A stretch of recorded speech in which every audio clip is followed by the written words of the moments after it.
And Woj, I want to start with whether all 30 teams would be involved if the season does resume.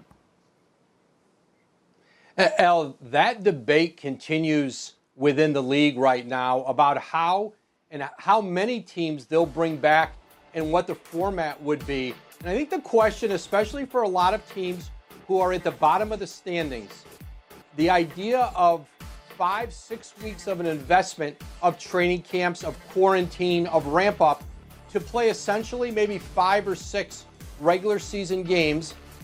Is it worth it? Is it worth it for the league financially? Is it worth it for the league in terms of safety to bring all of those people to Orlando? That's the question right now that is still being discussed among teams and the Players Association. And guess what? There are a multitude of opinions, even within those teams at the bottom of the standings, about how much of an appetite they have to do it. In particular, when they had already played, the entire league had played at least 80% of their games. You mentioned the bottom of the standings. Let's take a quick look at who is in those bottom of the standings. Right now, it's the Magic. They're the 8th seed in the East. Their margin over the Wizards is 5.5 games. Ja Morant and the Grizzlies, they hold a 3.5 game for the 8th spot in the West. So, Woj, what is being discussed about the format that would be used to determine whether there should be a playoffs?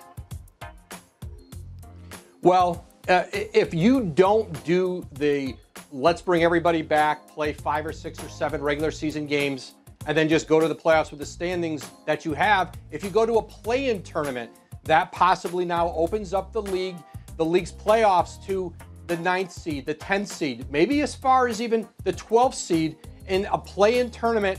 Remember, the teams who will have those 7 and 8 seeds, like Memphis, for example, they would have had their toughest stretch of games coming in the final weeks of the season. A team like Portland, who was behind them, New Orleans, had easier stretches, but this is how it shakes out.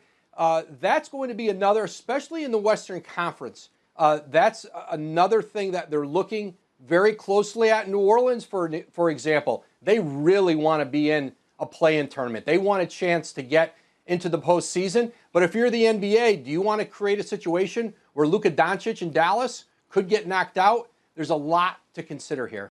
Wendy, the Board of Governors call, as I said, scheduled for Friday. Behind the scenes, what's going to happen over the next 4 days? Oh, man, is there a lot of haggling going on right now. No one's ever been in this kind of position before. You've got teams trying to negotiate and lobby the league. You've got the league negotiating with Disney World. You've got the league and the union trying to work together.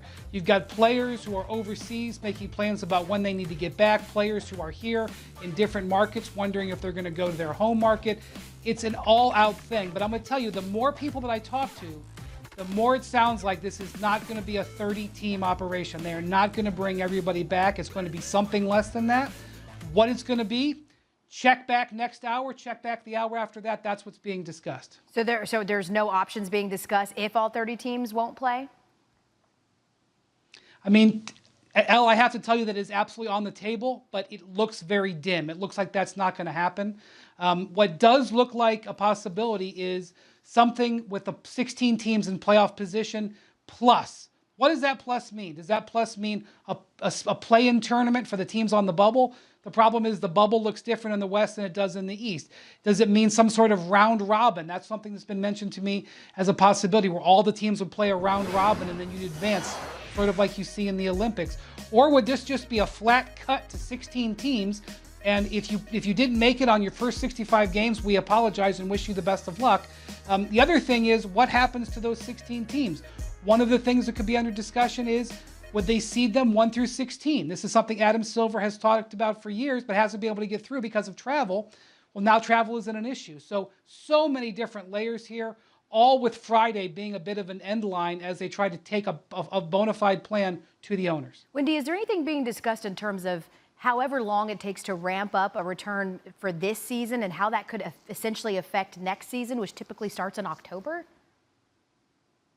Yeah, so the NBA has already had discussions about pushing back the start of next season, and there's a whole bunch of reasons why that is.